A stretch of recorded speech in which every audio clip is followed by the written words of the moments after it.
আসসালামু আলাইকুম, good morning সবাইকে। আশা করছি ভালো আছেন। আমি আলহামদুলিল্লাহ ভালো আছি। সকালবেলা ঘুম থেকে উঠে দেখি নাস্তা রেডি। আমার কন্যা আর তার পিতা খেয়ে নিয়েছে আর আমার জন্য রেডি করে রেখেছে। তো তারা বাপ বেটি স্কুলে চলে গেছে আর আমি নাস্তা করে চা খাবো। চাটা রেডি করছি। আজকে ভীষণ স্পেশাল একটা দিন, অক্টোবরের 6 তারিখ। আজকে বিবাহ বার্ষিকী আমাদের।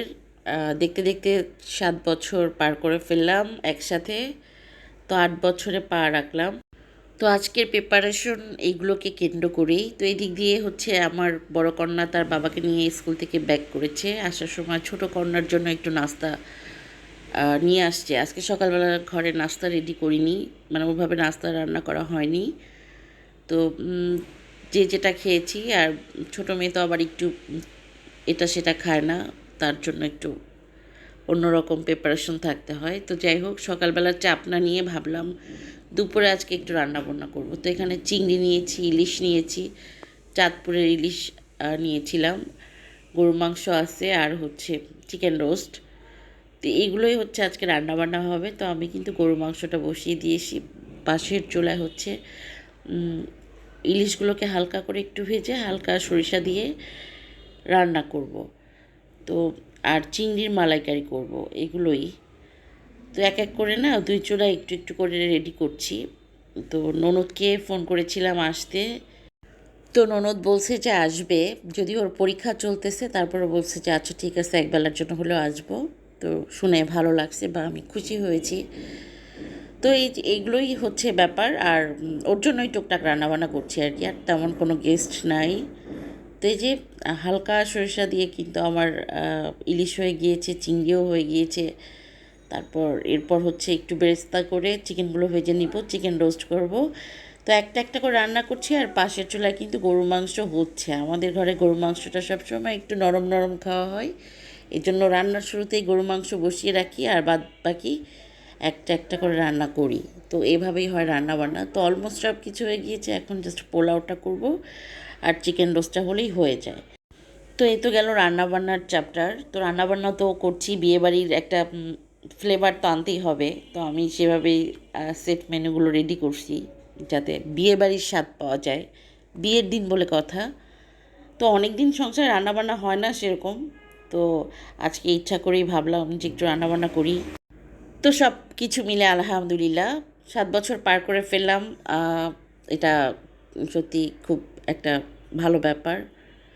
তো এই 7 বছরে একটা ব্যাপার খুব ফিল করি, সেটা যে একটা নারীর জীবনে যত্নবান হাজব্যান্ড খুবই প্রয়োজন।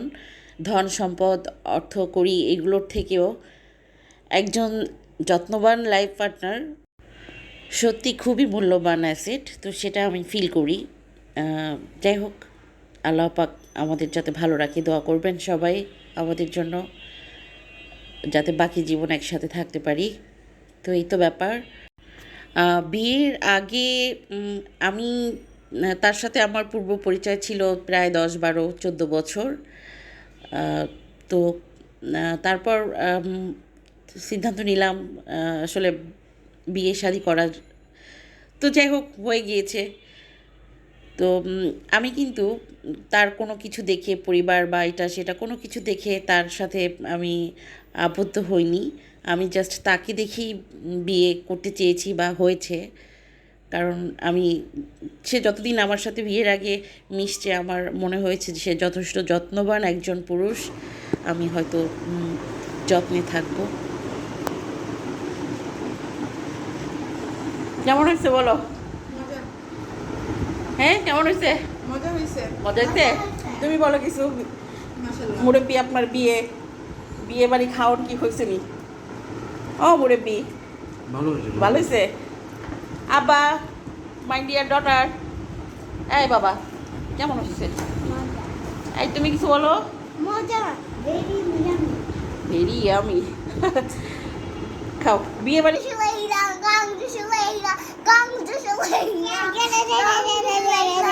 দাঁড়াও দাঁড়াও দাঁড়াও, কি বলতেছো ভালো করে বলো। কংগ্রেচুলেশন।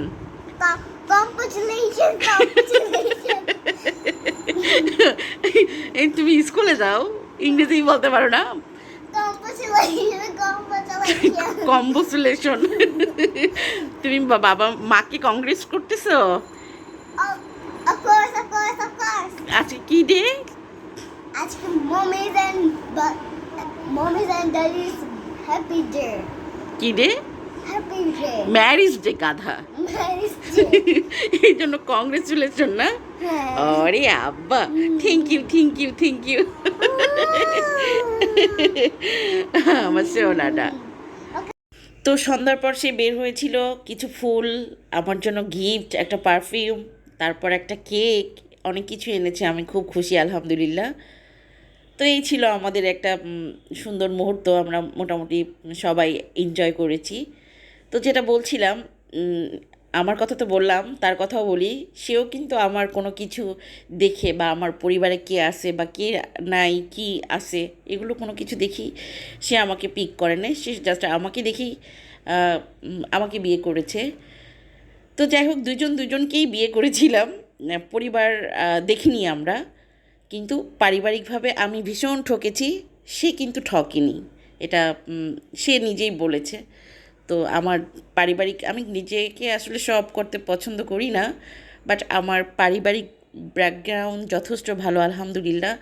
আমার দাদার যথেষ্ট স্ট্যাটাস আছে, তো এতে কোনো সন্দেহ নাই। বা আমার হাজব্যান্ড নিজে 1 ঘন্টার জন্য গেলেও এটা বুঝে এসছেন। কিন্তু আমি ঠকেছি, ভীষণভাবে ঠকেছি, ভীষণভাবে অপমানিতও হয়েছি। তো এগুলো জাস্ট অতীত, এখন তো পরিবার বলতেই আসলে কিছু নাই, এগুলো আর কেয়ার করি না। তো যাই হোক, একজন যত্নবান পার্টনার পেয়েছি, আল্লাহর কাছে অশেষ শুক্রিয়া। এটাই আমার জন্য এনাফ। কারণ ওই যে বললাম, আমার অসুস্থতায়, আমার সুখ দুঃখে সব সময় সে ভীষণ যত্নবান। আমার অপমানেও সে খুব দুঃখ পায়। তো এটা আমি আর কোথায় পাবো? এর থেকে কী বা আমার চাওয়া হতে পারে? পারে না। তো আলহামদুলিল্লাহ, উই আর হ্যাপি। তো যাই হোক, এই ছিল ব্যাপার। তো এই যে টুকটাক নাস্তা টাস্তা করলাম, কেক খেলাম, সর্বোপরি দিনটা ভীষণ আনন্দের গেল। তো সবাই আমাদের জন্য দোয়া করবেন, সবার জন্য অনেক অনেক শুভকামনা। আল্লাহ হাফেজ।